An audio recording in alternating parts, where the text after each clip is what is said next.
There we go. Like when it came to the Drake Meek Mill beef of like 2016, when Charged Up, Back to Back, all that shit came out, there was a lot of people saying that Meek had no stand or no leg to stand on when it came to the rap conversation, because his writtens weren't even as good as the ones that he was claiming Drake didn't write. So he was like, so a lot of the conversation came to, why do you even care? You're not as good anyway. And I'm like, well, one, Meek is a pretty solid rapper regardless. Like you can't, it's hard to discount. I might be a little partial because I fuck with Philly niggas in general, but like, it's hard to discount Meek at that point. But at the same time, there was something to be said about the level of aggressiveness that he came with, and then immediately just getting smacked the fuck down with like, what's up? I said, I'm gonna tell you why he even fucked himself over. Because for one, Drake ain't gonna turn his back on Nicki. First of all, you shouldn't have picked. It wasn't. I don't. What was it about Nicki for real though? Because at the end of the day, no, it wasn't about Nicki. But the thing is, what I'm saying is, Drake wasn't gonna hold anything. Like, oh, like dog, you messing with one of my homies. Like that's my homie. Yeah, that's cool. That's game. You know what I'm saying? Like Drake ain't gonna hold no punches. But at the same time, I feel that.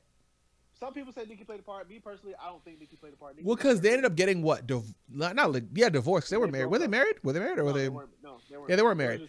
But at the same time, what was it, like 2019? Drake. No. When Drake and Meek were like on stage, because like 19. Yeah, because they were like, oh no, what's it called? They had a song out. Yeah. What's it called? Going Bad. Yeah, because like when Going Bad dropped, it was like, okay, well the beef is over, blah blah blah.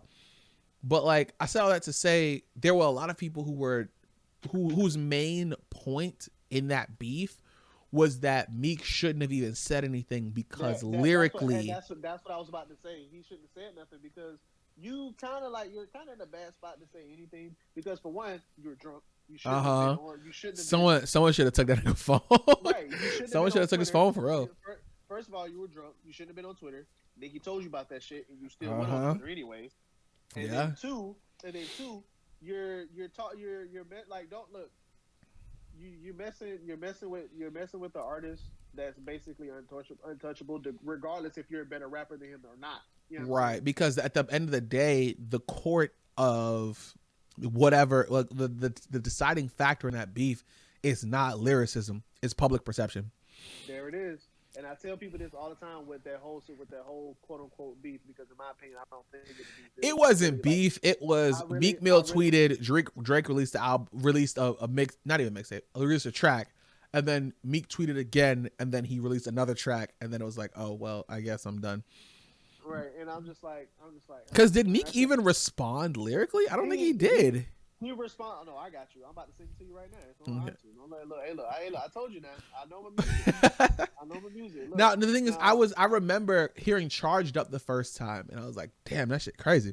And then I heard Back to Back, and I was like, wow, he really put this thing in the dirt. If Meek would have gotten this out as quickly as he should have, because it was like a week or two between, not even a week, like almost a month. Yeah, it was about a month and some change. Mm-hmm. It was about a month and some change, and because you remember, it was actually a few months. Really? He released this diss track in January of 2016. Because remember, they got into beef. War Pain. Yes. No, I remember this. I remember War Pain. Now, see, if he would have got this out towards the end of the summer where he planned. Mm-hmm.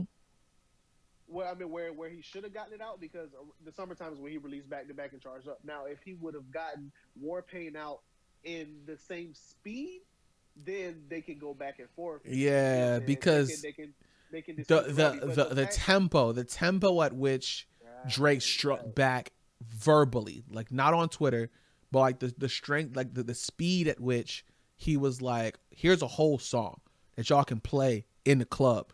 Like people can vibe to this shit right now. Right. It was unmatched, and I feel like Meek wasn't ready, or he wasn't like, actually prepared for a verbal beef. Like he wasn't like, he was like, oh, I'm gonna just say what I gotta say and then move on. And Drake was like, nah, nigga, you want smoke, you got smoke. And he's like, oh shit, right. Smoke, wasn't ready. Right, and I think, and I'm gonna just say this right quick. Mm-hmm. I don't care anybody says, nobody can change my mind about it. If we talking going bar for bar, rapping nonstop, bar for bar, Meek Mill is bodying Drake. I don't care what anybody says. Ooh, really? Meek was born that way. Drake was molded. Built that way. Yeah. He was molded. He was built. So that way. what I will say is, if it's a 3-round in front of a crowd, they're preparing bars, no interruptions, blah blah blah, performance based situation, I say it's a 2-1. I say Drake takes a round, Meek wins, but it's gonna be fucking close, dude. I don't think it's gonna be a 3-0. I don't think it's a unanimous decision by any stretch of the imagination. I think what people don't understand, Meek Mill and Drake kind of thing, is they're both really fucking good. Oh, hell yeah. No, I feel like there's no situation where it's a wash. There's no situation that in any of the scenarios that we've presented up until this point, as far as like battles are concerned, there's no wash one way or another. And even in the Cole Kendrick situation, I say it's 3-2. Not even 3-2, 2-1 rather. Because they're not going fucking 5 rounds, but you know what I'm saying? Like, I tell people like try to give me shit because me personally, I like Meek more than I like Drake, only because I'm more of a you know what's crazy? I don't disagree with that sentiment. I personally have listened to more Drake than Meek, definitely. But as far as quality of rap, like, I still fuck with Dreams and Nightmares more than I fuck with most of Drake's shit. That's the craziest part, because Dreams and Nightmares, I had an ex that used to go to Howard, and like Dreams and Nightmares was one of the songs they played at like any fucking Howard party. Like that was like one, like in Norfolk State as well. Like as someone who was like if you were just in a black space in general, and during that time period, you were hearing some Meek shit. Like Meek Mill in general, like he was just part of culture at that point. And I feel like he still is. He still is. And what I try to get across to people is, no matter how much you hate Meek, he's still gonna be there. You want to know why? People try to say, "Oh, it's because of Drake." Nah. It's because Meek. What people don't understand about Meek Mill, and what I've always noticed is, Meek is he. What I think when I hear Meek is he's like the raw ground of hip hop. Like he can currently, yeah. Like what people don't understand is, this man, he's raw, he's uncut. Like, this dude is he's legit. He is hip hop. Like, dude, like somebody can call Meek on the phone right now and spit 16 and it's going off the top. You drop a beat or even acapella, he will give you 16, and I promise you, I want you to tag Meek Mill in this when this goes up. Okay. I want you to tag him. I don't even care. Man. Like, Meek will give you 16 off the dome anytime, anywhere, because he was born that way. He was true. Born You've seen the clips of him freestyling as a young bull, right? Like him just was 16. Like that shit was crazy. That shit was insane. Absolutely insane, man. Like, come on, like Meek. I try to get this across to people. There's like, yo, Drake's a good rapper. He's like this and that. I'm like, yeah, Drake's really good, bro. But I'm trying to tell you that Meek and Drake are pretty close. If you really want to be honest. And really, it really comes down to whether or not there's prep time, right? Because if it's off the dome, I don't think Drake's touching Meek. I feel like Drake thrives off performance. He thrives off delivery. He thrives off knowing what's coming next. And this is obviously assumption. We are fans. We're not the artists themselves.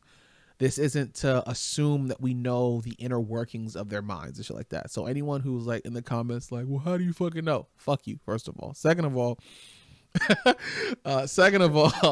it's like, yeah, no, but we're going based off past records, current performance, and future predictions, right? And if Drake has been thriving off of prepared rebuttals, thriving off of calculated chess moves, a freestyle battle is not where that succeeds. It's just not. And if you're talking about someone with the skill set of Meek Mill, someone who has the potential to body you off of freestyle, regardless of whether or not it's deep blows, it's freestyle blows, shit that you have to retaliate to in real time, he has the edge. Personally, in my opinion, he has the edge. He does, and that's like that's why I tell people, like, when our generation listens to hip hop, man, they gotta go back. You gotta go back, man. You gotta go back. You gotta understand these artists, bro. Because I'm telling you, it's a lot that these people missing. Absolutely, there are a lot they're gonna continue to miss because they don't understand why Meek Mill is so treasured within the community. Like, dude, this dude, like, when you easily tell, like when he did that back-to-back freestyle, right? Yeah. All that's off the dome. That's and even then, he gave Funk Flex, bro. He gave Flex a whole freestyle for 5 minutes, off like 4 or 5 minutes off the dome. It was a solid. It was almost a 5 fingers of death, if not more, right? I'm trying to tell you, man. Like, it was. I think it was 5 minutes actually. It probably was 5 minutes. And I'm trying to tell people, man, like, yo, like, any artist that can genuinely do a 5 fingers of death, I respect. Bro, he did it effortlessly, man. That's what I'm